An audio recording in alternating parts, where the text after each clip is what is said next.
Hi, everyone.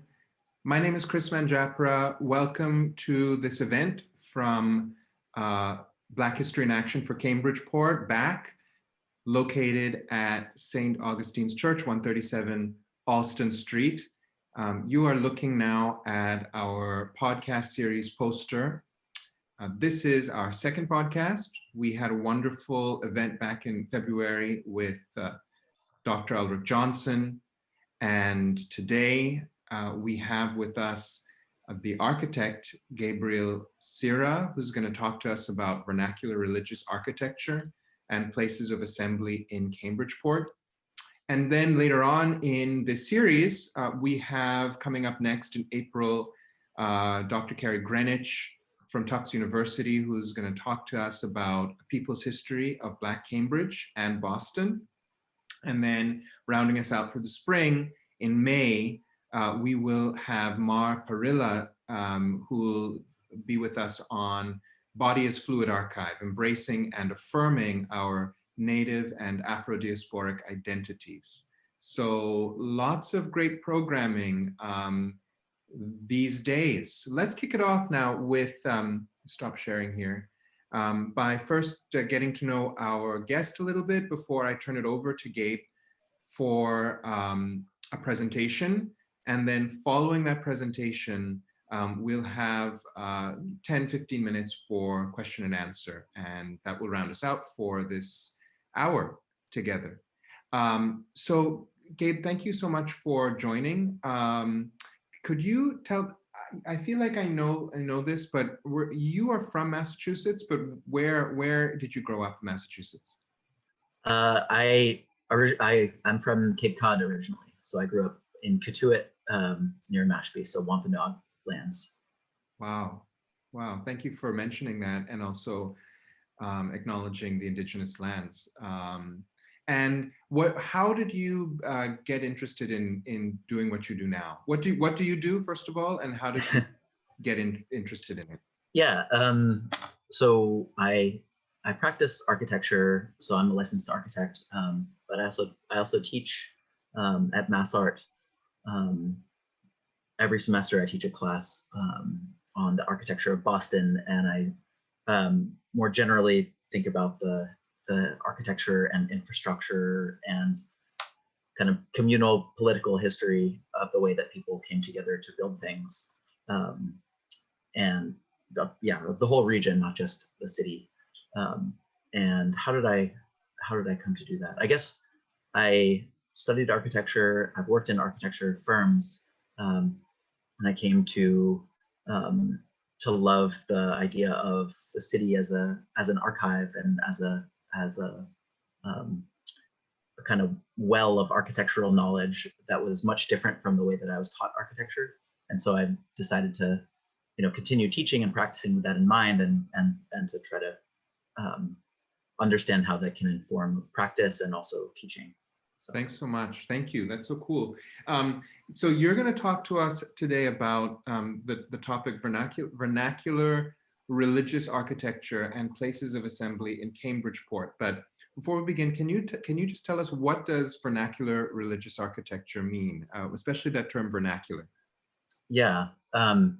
My first couple of slides will talk about this as well, but I'm happy to try to define it for myself. So I think I really mean vernacular as in architecture that is made by people that aren't necessarily trained as architects, or that are making decisions based on their communal sense of meaning, and the way that building practices and practices of communal meaning making come together to basically bookmark a place, and allow that to re-project or communicate their identity toward the city at large.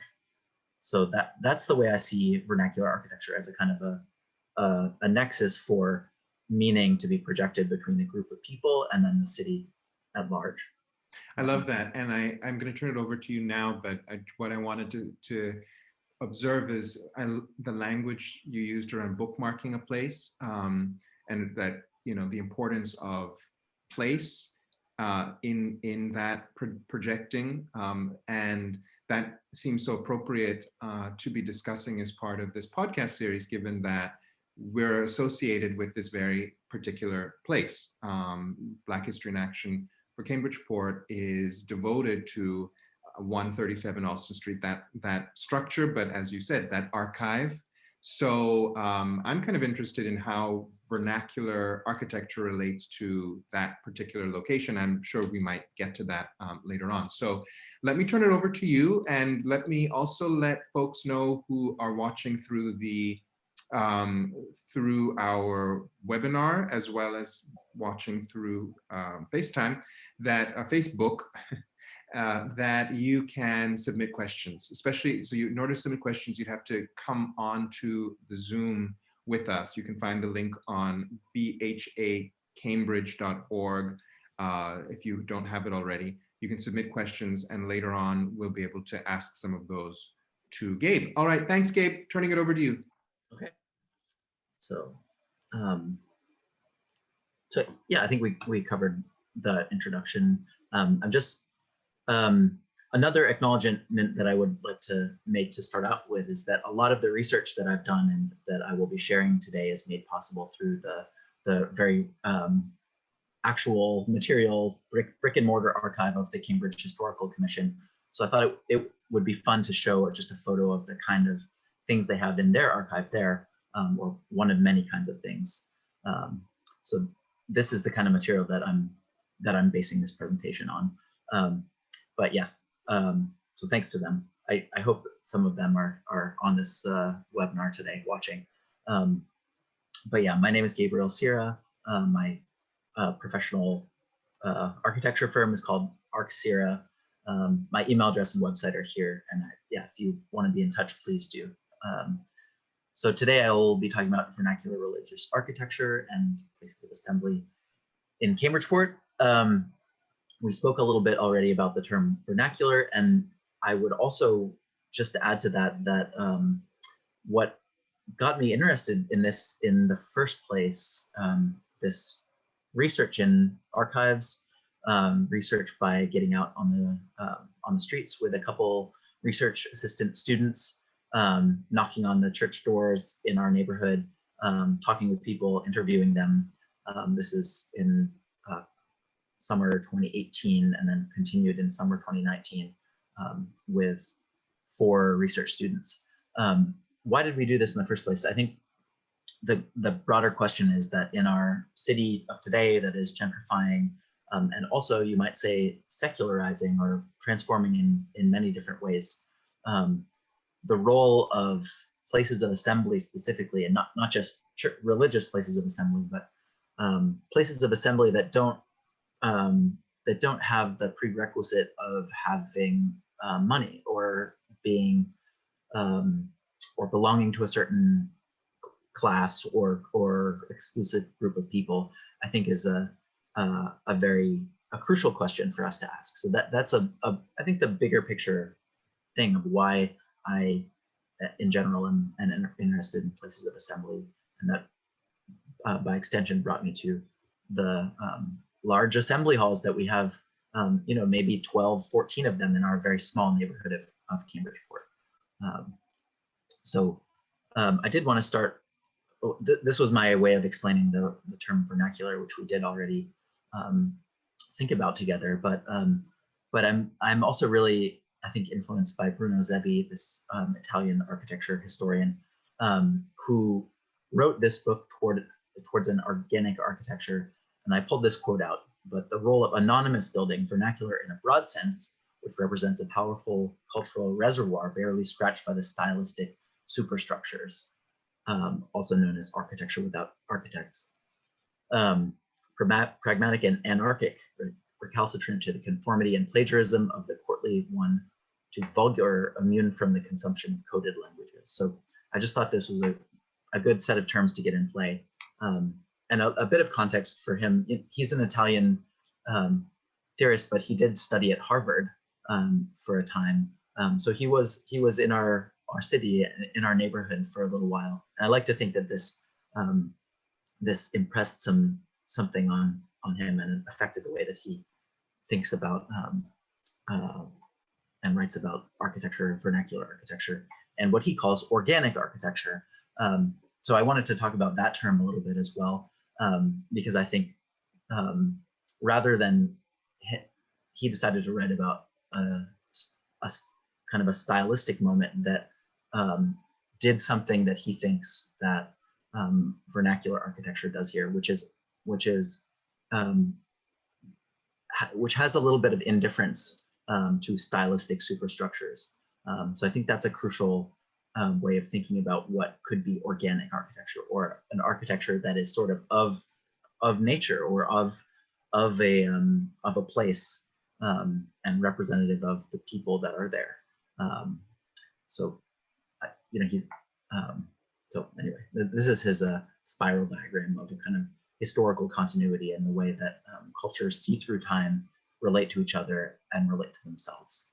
So kind of a more theoretical outlook on what we mean when we say vernacular, and I mean a kind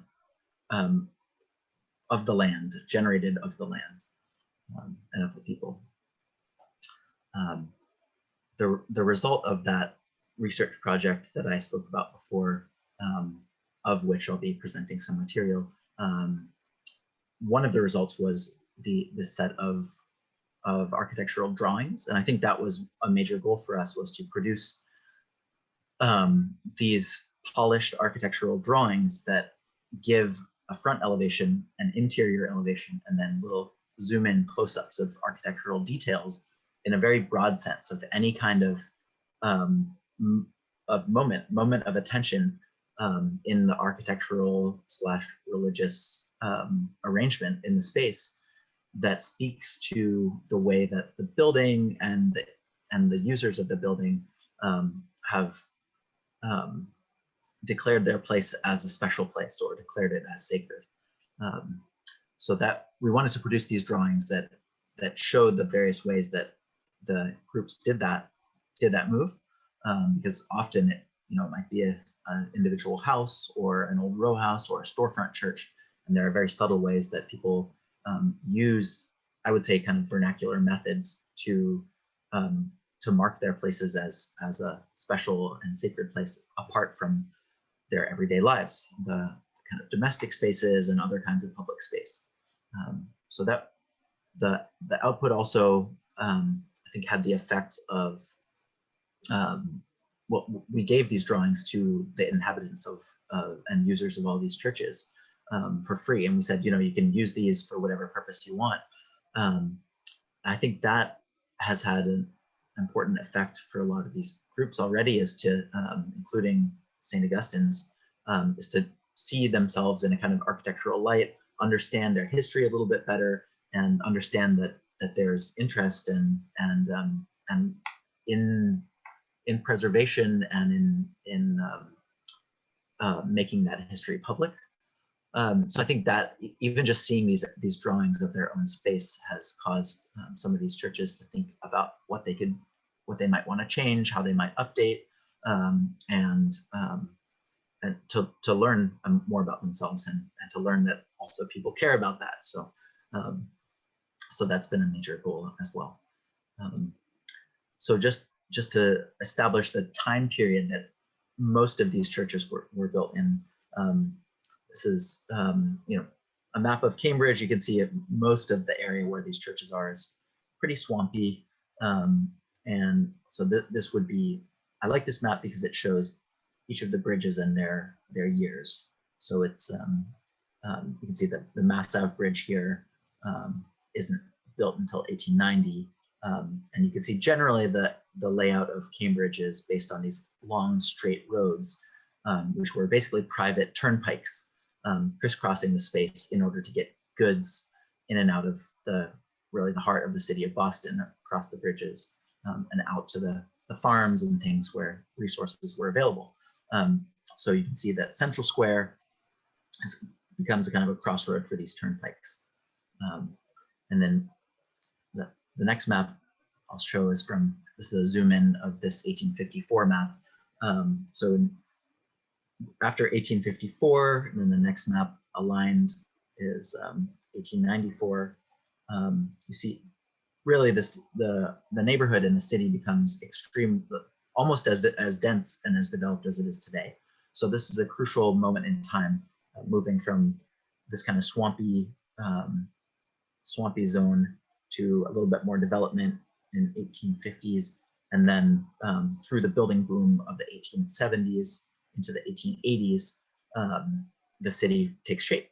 And most of the buildings that are built, the religious architecture in Cambridgeport that I'll be showing, were built between 1870 and 1890. And a note about the kind of styles that were at play. So I think we like to think about architectural history as a series of styles, where this style was popular in this decade, and this style was popular in this decade. But I think really in that moment in time was actually a moment where the question of style was really open for many different types of interpretation. I think you had some early kind of satellite suburbs accessible by some early streetcar systems in the 1870s, 1880s.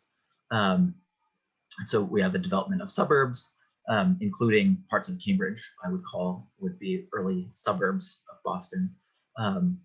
And you had people that were able to, through their public buildings and their domestic architecture, to explore questions of style. So I wouldn't say that there was a dominant style. In fact, styles at this time were really fluid and were being reinterpreted constantly for just an incredible amount of buildings. So we have Carpenter Gothic mixed with Queen Anne, Italianate, French Second Empire mansard style, some kind of shingle style, and of course triple deckers that are just starting to be built at an incredible rate throughout the around the city in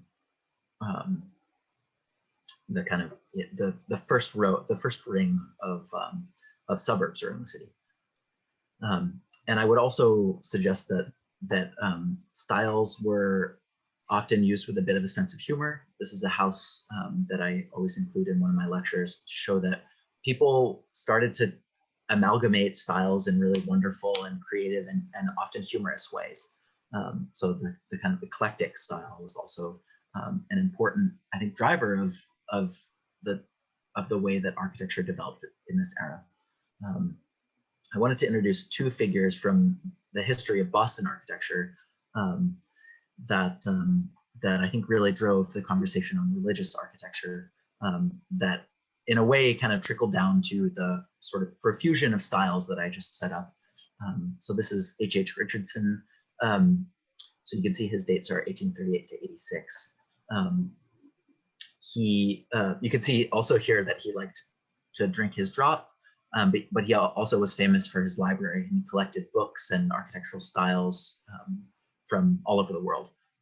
Here he is dressed as a kind of a monk himself.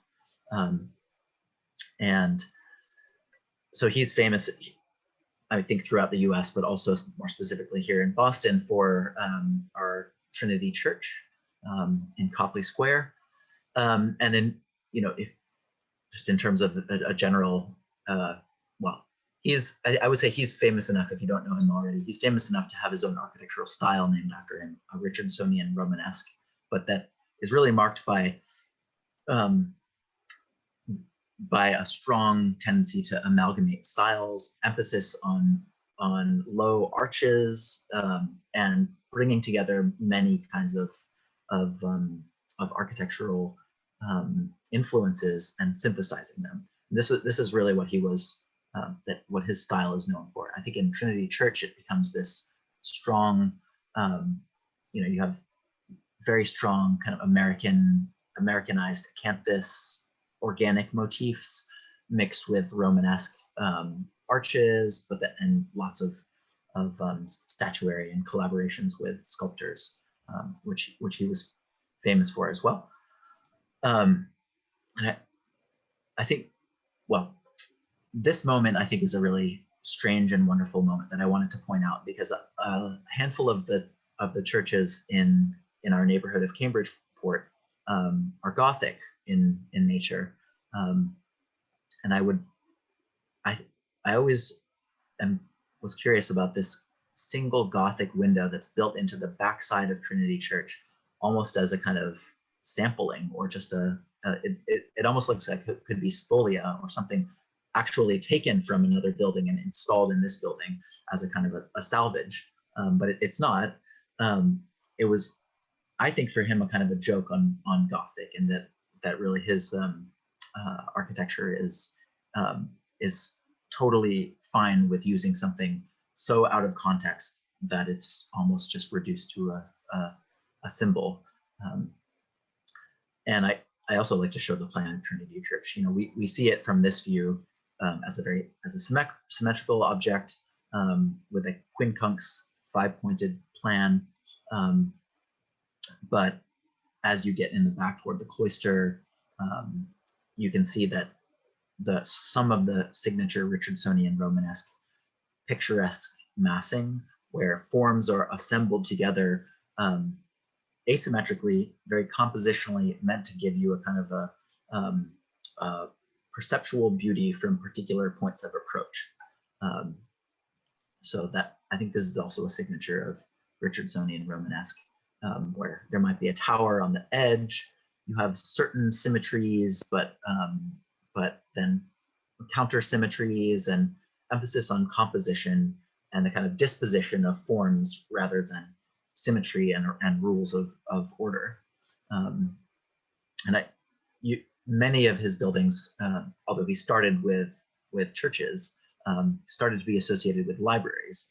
So I think there's also a play between religion and a kind of the beginning of the library movement in the US toward self-education. And this became, I think, manifest in the architectural styles. I think Romanesque architecture starts to be associated with the search or the individual's availability for self-betterment through seeking knowledge at the public library.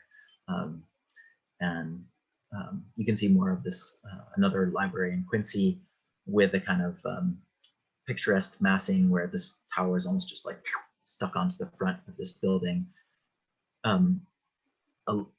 Asymmetrical shifts, a little bit of asymmetry between the windows here and the rules that I was laying out before. Closer to home here in Cambridge, you might recognize this detail, this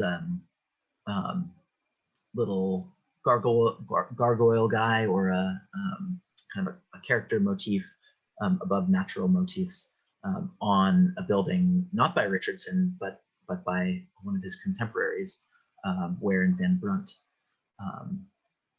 on the Cambridge Library. And then this is closer to Central Square on the Cambridge Trust building. Emphasis on the sort of on the grotesque and the vulgar rather than the kinds of details that would be on a church. So I do think what I'm trying to set up is a play between the kind of Richard or Romanesque and an attitude where styles are kind of fluidly used, sampled a little bit willy-nilly, innovated upon, and I think a strong counter narrative to that comes from this Boston architect, Ralph Adams Cram. His states, as you can see, are well, he lived for quite a long time and practiced for several decades, and he was notorious for really hating Henry Hodgson Richardson, and he was a strong proponent of Gothic as the correct and proper architectural style for religious architecture. He did a few other kinds of buildings, some early office buildings, some bridges, and he later became associated with socialist movements in the WPA era, building the bridges to Cape Cod are actually built by him. So he branched out, but in his early days, he was really building a lot of churches. He was a fan of the basically British Gothic, which is known as perpendicular Gothic rather than kind of a mainland European High Gothic. For him, both perpendicular Gothic and the English ecclesiastical tradition at the time, for him, formed a continuity. And that was one among many reasons why religious architecture in America should be Gothic. So this is an example of a chapel by him on Princeton campus. And this is one of his, I think, very humble but famous churches in our city. So this is near Ashmont from 1892. You can see his emphasis on simple materials, but still a kind of a Gothic worldview that he applies to a more rusticated stone architecture here, and a difference between the detail and then the general structural ideas, which are stone and then either cast iron or wood, in this case cast iron, for the interior roof. And so, I won't read all this, but basically he really thinks, and I think this is representative of a lot of the discourse at the time around Episcopal church architecture, is that the American church is a joint heir with the English church in all history and traditions of the church in England. Therefore, to her belongs the right of that style of ecclesiastical architecture. So there's a religious argument and the architectural argument kind of brought together by him, and the answer to that for him was Gothic. In this paragraph he says there's no such thing as there's no vitality in architecture which through archaeological exactness pretends to belong to another land and century, or which tolerates today a Romanesque basilica or tomorrow an early English church. So we really believe that religious architecture should be of this single type, this kind of American Gothic. This is his plan for Boston University, and you can see that that was built much as he designed it, except for the enormous tower. And this is the way that it exists today. I wanted to show this more specifically as an example of his church architecture because the slide that I started with, and this is slowly getting back to our neighborhood of Cambridgeport, is I think directly relating to our one of the churches in our neighborhood, the Antioch Temple, the one that I started by describing. So this is the kind of vernacular version of stone architecture, sort of copy of a copy of a copy, and then sort of transferred into these very simple moments where, of course, they couldn't afford stone architecture. They couldn't afford all these detailings, even some barge board details that might be appropriate in carpenter Gothic or Gothic styles made by carpenters using jigsaws and wood patterns to sort of very economically recreate these kinds of details. Instead, they would use any sort of method that they could afford. In this case, a really wonderful colored window that is really their really almost singular gesture toward a Gothic world picture for their church. You can see these really gentle pinnacles, which you might see on a church like this, but is a gesture more towards that kind of perpendicular Gothic rather than the kind of showy diagonal flying buttress structural hierarchy of High Gothic. Yeah, so here's a zoom in of the drawings that we prepared for the Antioch Temple, which is built in about the mid 1890s. So after the kind of craze of Richardsonian stylistic willy-nilly activity, I think a more reserved and simplified Gothic is the result here. So these are architectural elevations showing the building as it exists today. And we ghosted in with this thin line the interior elevation, which you can see drawn here, so that you can understand the relationship of the interior space with the exterior of the building.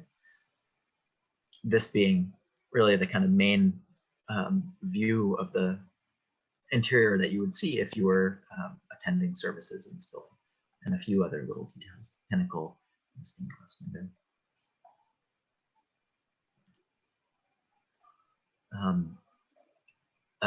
A very large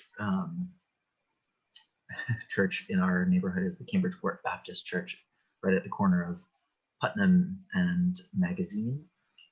So I wanted to also highlight this one because I think it gets into play some of the things I was saying before about the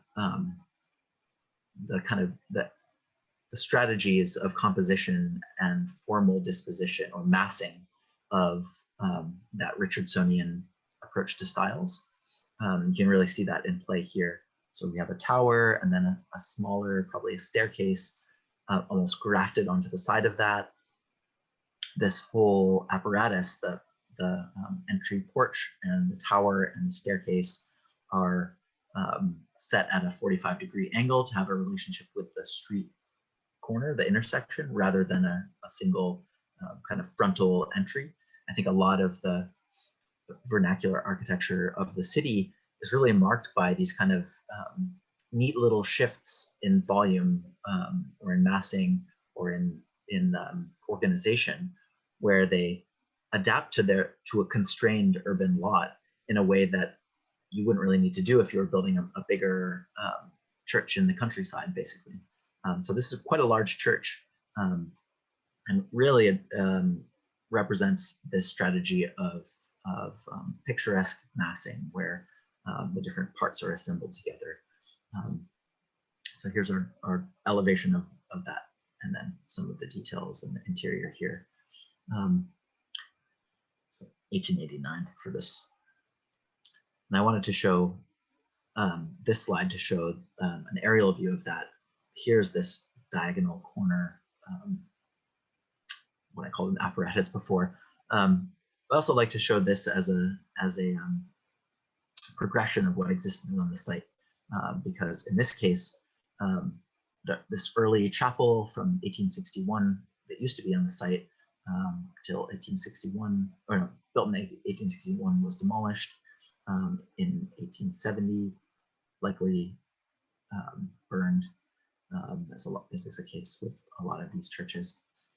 This building was built, as you can see, moved and altered.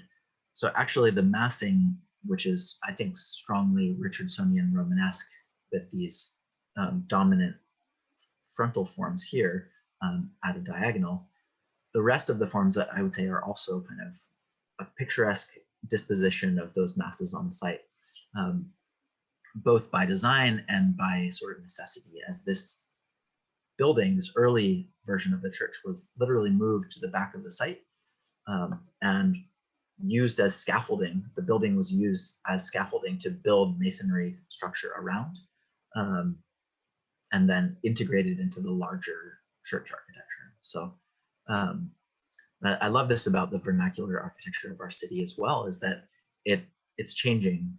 It's always changing, and there are very pragmatic and matter-of-fact questions of church capacity and damage, material, that are just resolved by people without too much hesitation.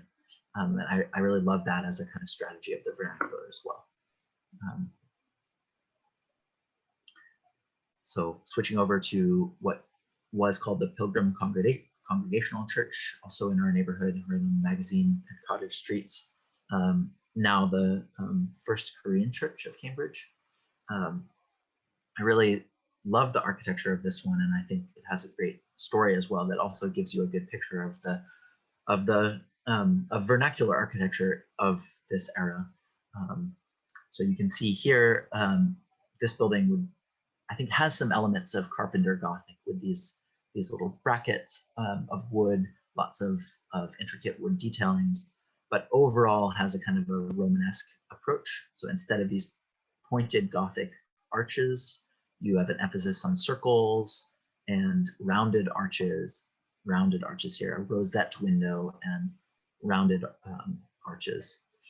And I think also what is fascinating about this is that it has a tower really marking, again, that kind of the street corner and the intersection there, and serving as actually a landmark for that. And you have this secondary pinnacle here, and it's a little hard to see, but this tertiary tower here, which is a pitched roof, very tall, attached to the side. And my theory is that for people approaching from the other side, it sort of gives a pitched roof appearance, rather than what you would normally see from this side is just this big flat roof on this side of the building. So it's kind of breaking down that mass and really making it appear more complicated than it is. And I always thought that this is kind of my own theory, but for this particular building, they really wanted to achieve a kind of grandiosity and the sort of the power of this kind of Richardsonian picturesque massing, where different parts of the building are disposed throughout a site, and they kind of might tumble through the landscape, but they were really constrained by their site. So really the plan of this is just a big box, yet they have all these parts fitting onto it. So it's a sort of retrofit of this idea of compositional variety, just sort of smooshed onto this very tight neighborhood urban lot, which is a kind of condition of our neighborhood. And I think that's another reason why I really think of these buildings as a kind of archive of creativity, is that the people that were building them had aspirations towards greatness and toward the great churches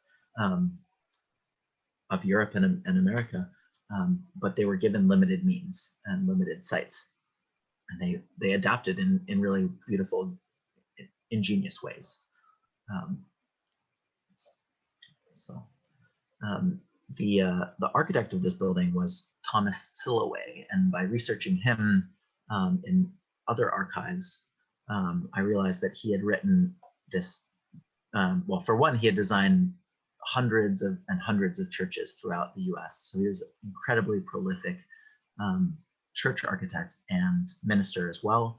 And not only did he build churches, but he wrote this textbook of modern carpentry, which is one of several, I should probably say one of many pattern books that were basically designed to be used by any kind of carpenter in building their building. So you had very simplified drawings of trusses and various wall, floor, all kinds of designs that could really just be copied. The idea was that you wouldn't need this architectural education in order to build buildings, is that you could use this handbook. So I love that he tried to put his knowledge into a kind of a handbook that could be used by anyone. I think this also was very interesting to us because the interior space of this church had this very peculiar ceiling shape, where you have curved corners here and then a flat middle and this sort of gentle slope, which seemed mysterious. We weren't sure if it was original or if they'd covered something up, until in the pattern book we found this drawing, which is one method for supporting a large assembly space with a span of this particular width.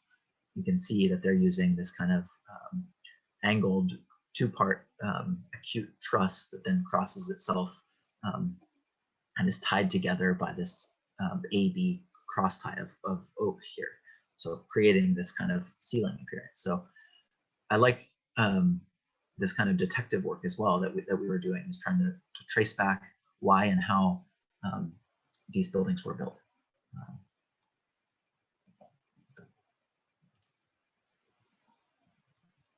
So here's the elevation of the church as it exists today, without any steeple on it, as it recently was removed because it was moving around in the wind.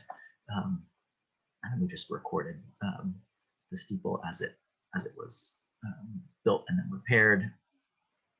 The second tier existed for a while, and then 2017 it was removed entirely, and proposed some ideas for a Korean motif that might be a way to rebuild that. This is another of my favorites from the neighborhood, the Church of the Nazarene. And this is Pastor Kaza Fraley of the church, who has really welcomed us and showed us that her archive of the church documents, including this book by the architect of that church, church plans. Basically, Benjamin Price never actually visited Cambridge, although he was the architect of this building. So the plans for this building were sent by mail order into Cambridge, and then the group that was in charge of this church just hired a builder and executed those plans.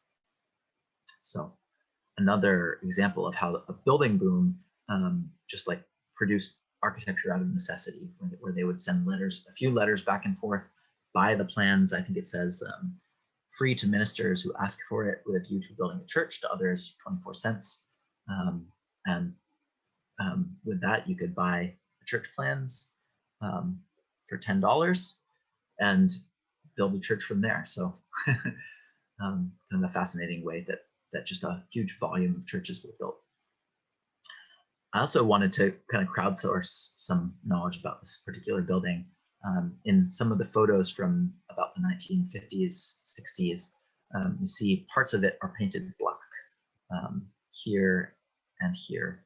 You pick that up in the elevation as well. I'm not sure why, and I'm curious if anyone knows. So I'll wrap up pretty soon, but I'm just going to go through a few of the other really wonderful churches and the drawings that we did of them. Pentecostal Tabernacle at 56 Magazine Street. It's kind of high Queen Anne style, but also with some Gothic integrated into there with the peaked arches. There's the Cambridge Zen Center, former row house that's been converted to this wonderful, almost a kind of monastery with individual bedrooms and then meditation rooms. There's also this Diamond Way Buddhist Center, a different sect of Buddhist, the Buddhist religion. So it's someone's basically front room in the unit here, where they have some simple flag detail just to sort of signify that space is sacred, which I really love. Greek Orthodox Church, closer up to Central Square. The synagogue of our neighborhood, in the way that they've kind of bit by bit expanded their building to the back to create new spaces. It's really fascinating to learn about. Cambridge Gospel Hall, right on Putnam Ave, an old storefront. This is also a Black church. So here's the kind of three-dimensional overview of all of the buildings that we looked at.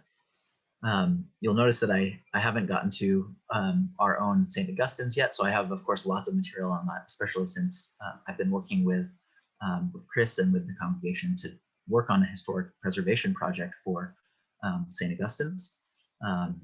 So I won't get too much into that right now, but here's the kind of original drawing sheet that we prepared for St. Augustine's before I knew Chris. So some years ago, and here's the building as it was in the mid-century. Here's how it was before our work, and an old view of St. Augustine's. And I wanted to end on this drawing because I think it's a really fascinating little moment of St. Augustine's. So this is, I mean, this drawing is by me. It's a floor plan based on measurements that I took of the building, and it's the existing conditions. And just to point out a fun little quirk here, so the spacing of the columns, which I've indicated with these numbers up here, is 14:8, 14:10, 14:10, 15:10, and then back to 14:10, 14:10. So through measuring that, I realized that this was confirmed later by Kit Rollins from the Historical Commission through a kind of a obscure newspaper article, that St. Augustine's was built in 1886, I believe, and then expanded 2 years later. And through measuring the column spacing, I realized how it was expanded. It was literally expanded by chopping it in half, moving half of the church to the back of the site, and then building more church in between those two spaces. So it was probably moved by about 15 feet 10. So this whole bay was replicated and enlarged and expanded the church in that way. And the reason for that was simply that they had too many people, and that was their simple and matter-of-fact way of saying, our building is not big enough for the kind of the wonderful group that we have here of Caribbean immigrants and people, like a kind of a first wave of Caribbean immigrants post-Civil War to Boston that settled in the neighborhood here. That was their social group from the beginning. That I can just imagine the energy that caused them to say, like, you know what, cut this building in half and let's expand it because we need more space. We need to make the crowd even louder and yeah, expand the building to fit our needs. So, okay, with that, I'll end it and pass it back to Chris. And just, yeah, curious to hear your reactions. And thank you so much. Yeah, Gabe, this is tremendous. And I'm so pleased that this is being recorded because I think it's there's a lot of wonderful information that others will be able to watch and absorb. And now we're open for questions. If folks want to put any questions into the Zoom Q&A, there's a box at the bottom of your screen, Q&A. It says, if you just click on that button, it should allow you to type in a question. And I have two questions to kick things off, though, Gabe. Number one, I love the way you talk about the architecture to me in two ways. One, in terms of solving problems, and it's very poignant to think about these vernacular communities trying to solve everyday problems of life. And on the other hand, you talk about beauty, and you use that word like making a special moment or making a special place, and that's also related to sacred place.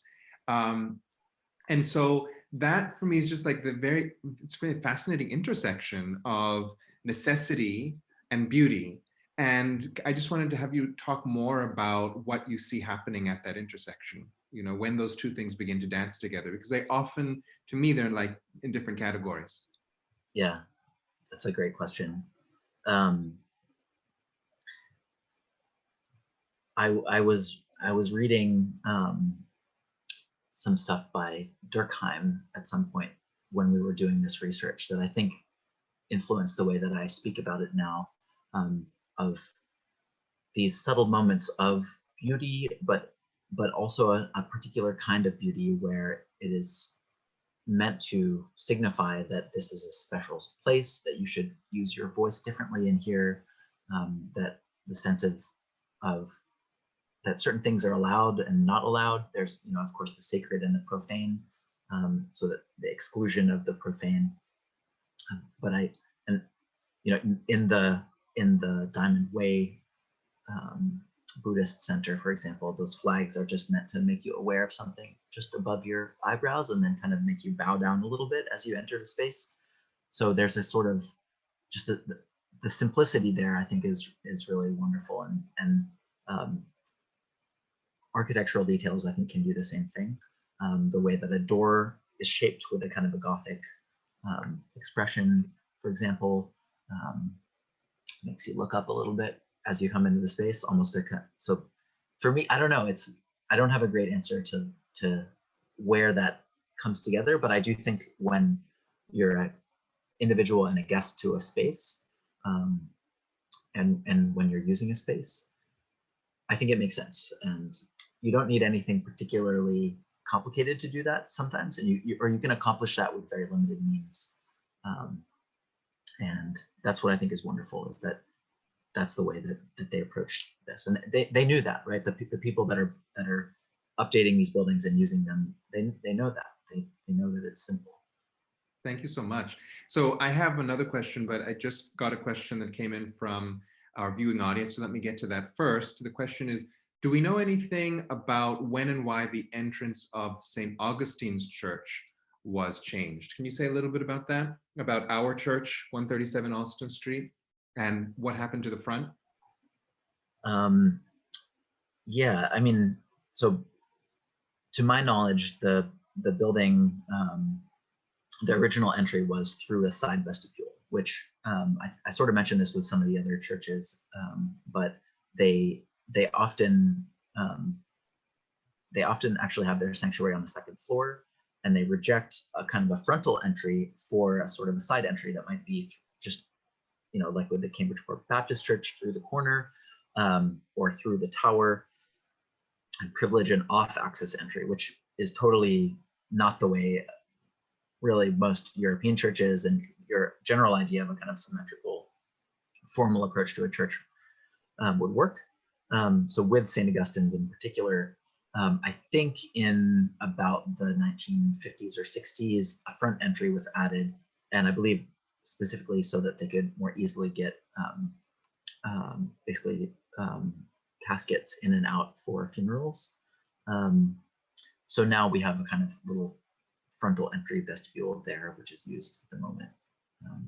But I think a goal of the preservation project is to restore the original kind of porch style side vestibule entry to the building.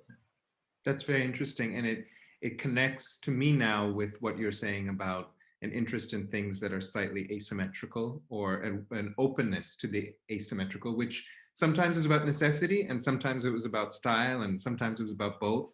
That's fascinating. Another question came in, and it's actually from a vestry member at St. Augustine's, who's asking, what type of wood did they use for the building? So for 137 Alston, what type of wood would that have been? And do we know anything about the foundation in the original entrance? So yeah, let's get into the weeds on this a little bit more. Gabe, you're on mute.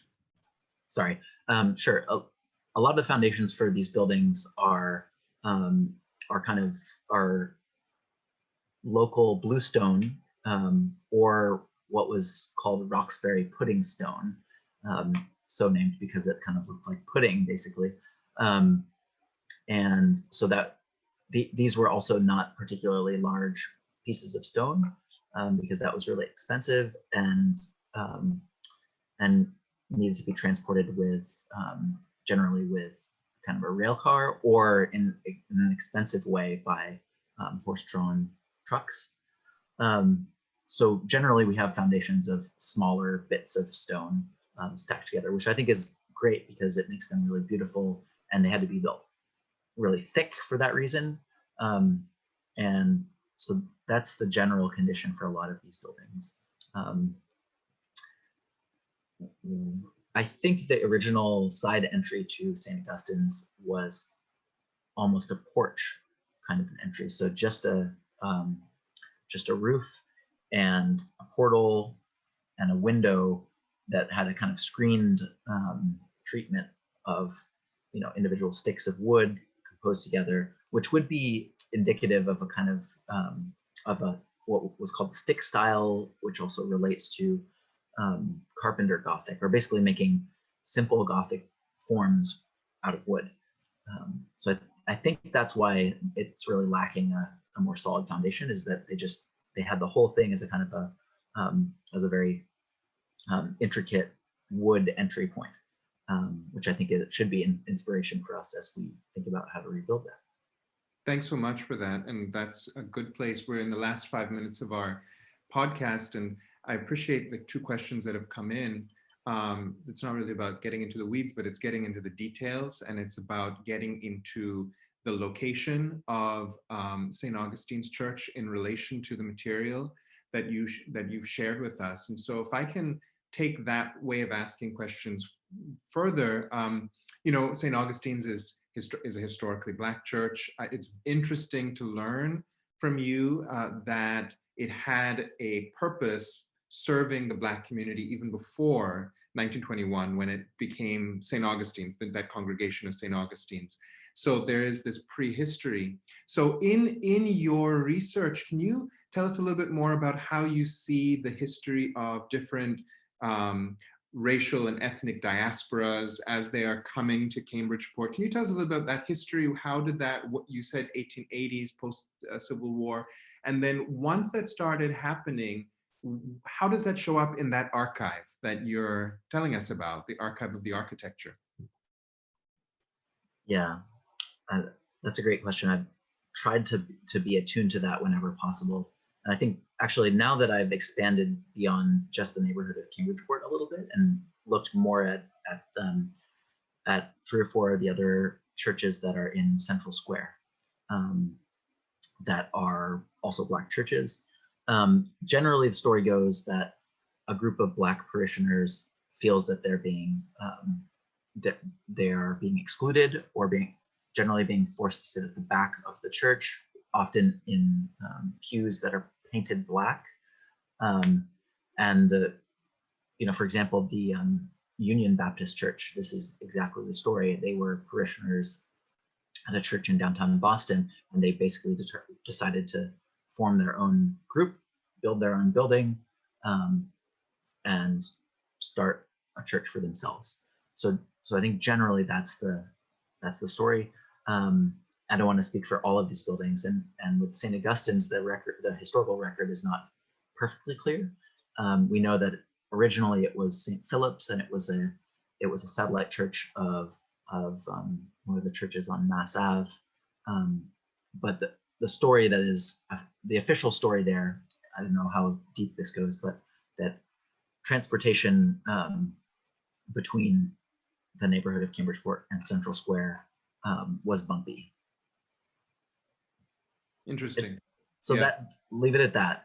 Yeah. But I love your insight about I don't know. Yeah. About equity being part of it too, and that communities create new communities if they do not feel equitably included. So that, I think, that's fascinating. And I think we're at the time for a last question, and the question is forward-looking, which is, you mentioned some of the things that we're talking about now can actually inform the way that restoration takes place at a church like St. Augustine, specifically at St. Augustine's moving forward. So tell us more about that and what your vision is, both in terms of like the architecture, but also in terms of the uses or the way of doing architecture in a vernacular sense. Necessity and beauty. I mean, what does that mean for the future of St. Augustine's? Yeah, I mean, I think in a simple way, when Chris, when you and I were trying to lift up one of the pews to see how much it weighed, this was a moment where where everything came into play for the way that people use space and the way that we might want to use it in the future. I think a lot of, for example, the Harvard Square ballet church, I forget what the group's name, but a church is being repurposed there as a center of ballet. I think dance is playing, and art in general is playing a role that in a city that is becoming a little more secular, playing a role that religion might have played. And I think changing space to accommodate bodies moving and not just necessarily facing forward, I think is a really crucial thing for buildings to be able to do, to adapt I think they've already done some of that with Pentecostal Tabernacle. You can see they reorganized their pews and removed some of them to create a kind of a front area where people can stand and begin to dance themselves.